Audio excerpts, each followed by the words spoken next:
if I'm understanding correctly, going all the way back to what Sampson was saying, the freedom to be a hoe. Absolutely.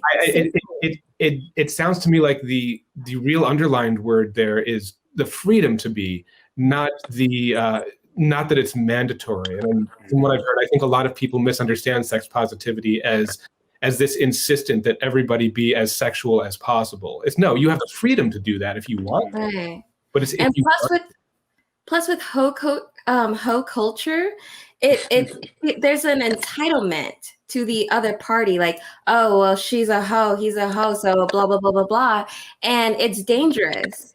It doesn't mean that you want to have sex with someone just because you consider yourself a hoe. Like me being in a sex positive industry, me selling sex toys, people think, oh, I'm a freak, I do this, I do that, and it's very entitled that people think that I would even look at them. And so at the end of the day, like if I want to play hoe for a season, I want to play hoe, and it's going to be, I want to feel safe doing that. I don't want anyone to feel entitled to my body. And if I decide, and as now currently, I'm deciding not to have sex and doing that, I want to feel safe in saying that out loud and not feel like, why? What happened to you? You know what I mean? And I just feel like it's so important to create safe space for everyone in their sexual journey, whether you're having sex or not. Yeah, Reba and Rain, I see you both nodding along. I know I want to give Rain opportunity to speak here, and she has such amazing things to say. But this just what Tatiyanna said just resonated with me so hardcore.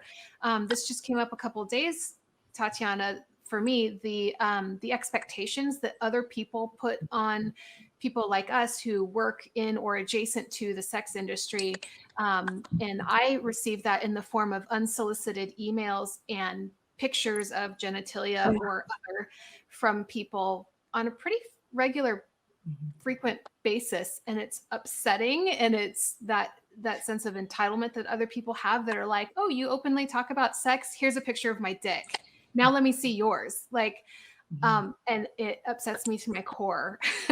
And so I think that sex positivity for me too is that I know you just talked a lot about consent, and that essentially is a consent issue, but also I would love for people to understand their misconceptions, because I don't think that people sending unsolicited messages or images is sex positive at all. I think it's very sex negative when there isn't consent involved. So piggybacking on the consent, but in this different way, I guess.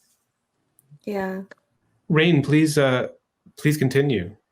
There is a significant difference between being sex positive and being someone who's spreading it like peanut butter. You can be sex positive and be asexual.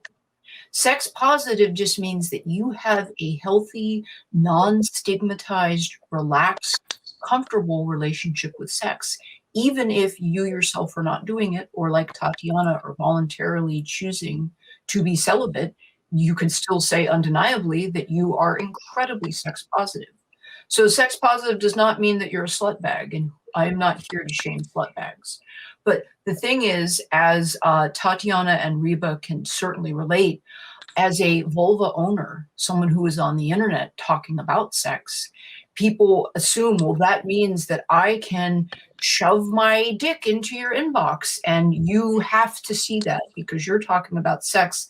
That means that you have no boundaries. And that's absolutely not true. I have plenty of boundaries. In fact, when you are someone who owns a vulva, I often get feedback on the other side. Why aren't women more chill? Why aren't they more relaxed? Why aren't they more down to bang? Why do they have so many hangups? Why does it take so long? Like, isn't there anyone out there who just wants to fuck? Imagine those who are not vulva owners and are wandering around sad and lonely, holding their poor cold genitals, not understanding why they can't dock it anywhere.